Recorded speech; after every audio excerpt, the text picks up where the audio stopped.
Hello, I'm Dr. Gloria Horsley, president of the Open to Hope Foundation. I have the privilege today of interviewing Phyllis Kosminsky. I wanted to talk about the things that are in your book. Tell them about your book. So my book is called Getting Back to Life When Grief Won't Heal. And I wrote it because I found that a lot of people were coming in and asking me if they were grieving in the right way.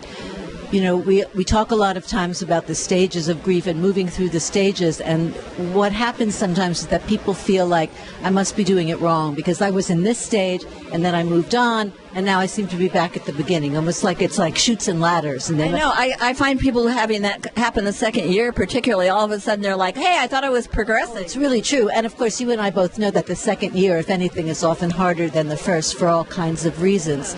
But a lot of the people who were coming to me were finding that the third, fourth, fifth year were still really hard. And that's not to say that the sadness, that you expect the sadness to go away, but there are certain aspects of acute grief that for most people subside. And when they don't, it's often because there's some kind of an obstacle, a block. And so our job as grief therapists, and what I really tried to capture in the book, is what are those obstacles? What gets in the way of people moving through? What do you find as a major, one of the ones that comes up for me is lack of forgiveness? Well, I think lack of forgiveness is certainly right up there. I think of what gets in the way of grief in terms of a difficulty accepting some truth. Now, in the case of a lack of forgiveness, it might be, I can't accept the truth that my father was the person who he was and didn't give me the love that I needed. But it might be something as simple as, I will not accept the fact that this person has died. So people live in a land of perpetual refusal. This can't be true. But it is true, and by not accepting the fact that it's true, it makes it very difficult then for them to make the changes in their lives that accommodate that reality.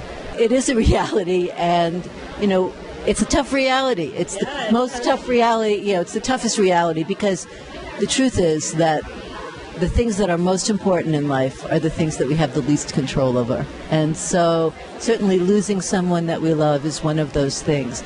But there's a way that you can accept the truth by strengthening the resources that you need to be able to confront that truth.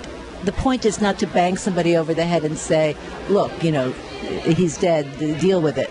The point is to say, where is the fear coming from that gets in the way of you being able to accept this truth, right? What's the fear about not being able to take care of yourself or not being able to support yourself?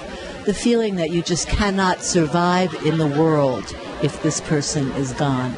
Because really that very often is where that inability to accept the truth comes from. And as a bereaved parent, I think one of the issues for bereaved parents is another child could die, or something else could happen in my life if this has happened. It just can't happen. It's absolutely true, and what you're getting at there is the inverse kind of relationship between guilt and powerlessness, right? Either I'm powerless, in which case another child could die, or there was something that I could have done, in which case, how can I forgive myself? The loss of a child brings in a whole host of difficulties that aren't present in other losses. Absolutely. I think that's true. I think there are some universal themes, but that bond with the child and that taking care of them is a powerful. Thank you so much for being on the show, and thank you for all the fabulous work you have done and are going to be doing in the future. Same to you. Thank you.